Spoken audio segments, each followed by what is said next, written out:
হারিয়েছে কত না মা বোন, তাদের শ্রেষ্ঠ সম্মান। তবুও তো তুমি এলে মুক্তির গান গেয়ে, এতেই ধন্য মোরা বাঙালি, ধন্য তোমায় পেয়ে। আজ আমরা বলতে পারি, দেখো হে বিশ্ববাসী, যে আমরা স্বাধীন, আমাদের আজ মুক্তির এই রক্তের স্বাধীনতা পেয়ে। আজ 15ই আগস্ট 2024, ভারতের স্বাধীনতার 77তম মহোৎসব। স্বাধীনতা মানেই আমাদের ভারতবাসীদের মনে একটা আবেগ এবং গর্বের দিন। এই দিনটিতে ভারতের স্বাধীনতা এসেছিল 1947 সালে 15ই আগস্ট। ভারত ব্রিটিশ শাসন থেকে মুক্ত লাভ করে এবং স্বাধীনতা আনে। আজ আমরা ভারতের স্বাধীন নাগরিক। স্বাধীনতা দিবস মানেই ভারতবর্ষে ভারতবাসীদের মনে একটা আনন্দের দিন। এই দিনটিতে ভারতবর্ষের গলিতে গলিতে, স্কুল, কলেজ, অফিস, আদালত, বিভিন্ন জায়গায় ভারতের ত্রিবর্ণ রঞ্জিত পতাকা উত্তোলিত হয়।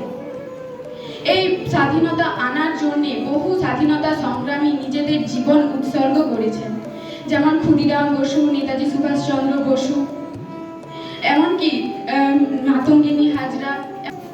স্বাধীনতা একটা বিশেষণ শব্দ, যা সমগ্র দেশের জাতিকে ঐক্যবদ্ধ করে। সেই স্বাধীনতা আমরা পেয়েছিলাম কবে? 1947 খ্রিস্টাব্দে। তোমরা রবীন্দ্রনাথ ঠাকুরের কবিতার লাইনটা অবশ্যই জানো, বণিকের মানদণ্ড সর্বরিপহাইল রাজদণ্ড রূপী। যে ইংরেজ বণিকের দল ভারতবর্ষে বাণিজ্য করার জন্য এসেছিল, যে ভারতবর্ষ অর্থ সম্পদে পরিপূর্ণ ছিল, সেই অর্থ সম্পদের লালসা পরিতৃপ্ত করার জন্য তারা এদেশে ধীরে ধীরে বণিক থেকে বাণিজ্যিক কার্যকলাপ থেকে সাম্রাজ্যবাদী শক্তিতে পরিণত হয়েছিল। তারাও কিন্তু এই ব্রিটিশের বিরুদ্ধে সংগ্রামে নিজেদেরকে এগিয়ে এনেছিল, নিজেদেরকে আত্মদানে উৎসর্গ করেছিল। এরকম বেশ কয়েকজন নারীদের আমরা নাম পাবো। যদি আমি ধরি দুকড়িবালা দেবী, বীরভূমের ছালতলা অধিবাসী ছিলেন এই দুকড়িবালা দেবী। তিনি কি করেছিলেন? তিনি এই যে বিপ্লবী, যারা ইংরেজদের যে অস্ত্র শস্ত্র লুট করেছিল বিপ্লবীরা, সেই বিপ্লবীদের ওই লুণ্ঠিত অস্ত্র শস্ত্র গোপনে রেখে 7টি পিস্তল এবং 1 বাক্স কার্তুজ বিপ্লবীদের সরবরাহ করেছিল।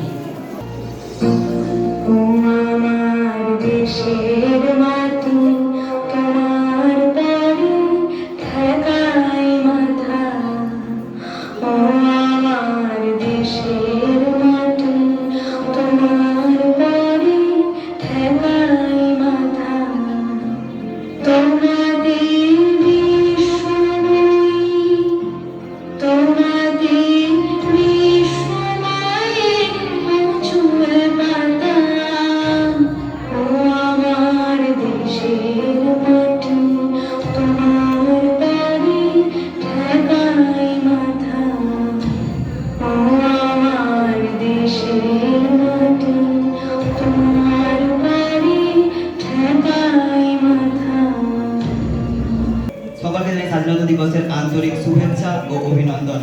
শত শত শহীদের রক্তের বিনিময়ে এসেছে স্বাধীনতা। তাই আজ শুধু স্বাধীনতা দিবস নয়, আজ সেই সমস্ত শহীদদের স্মরণ করারও দিবস। আমরা সবাই শহীদ বেদির সামনে উপস্থিত হয়েছি সেই সমস্ত স্বাধীনতা বীর বিপ্লবীদের শ্রদ্ধাঞ্জলি জানানোর জন্য। আমাদের এই দেশে ইংরেজরা প্রথমে বাণিজ্য করতে এসেছিল ইস্ট ইন্ডিয়া কোম্পানির নাম নিয়ে, এবং তারা এই দেশে এসে ধীরে ধীরে সুকৌশলে আমাদের মধ্যে বিভেদ তৈরি করে দিয়ে ভারতবর্ষের স্বাধীনতা ভারতবর্ষকে দখল করে নেয় ধীরে ধীরে। এবং এটা একদিনে হয়নি, তারা ধীরে ধীরে সুকৌশলে এই কাজটি করেছে।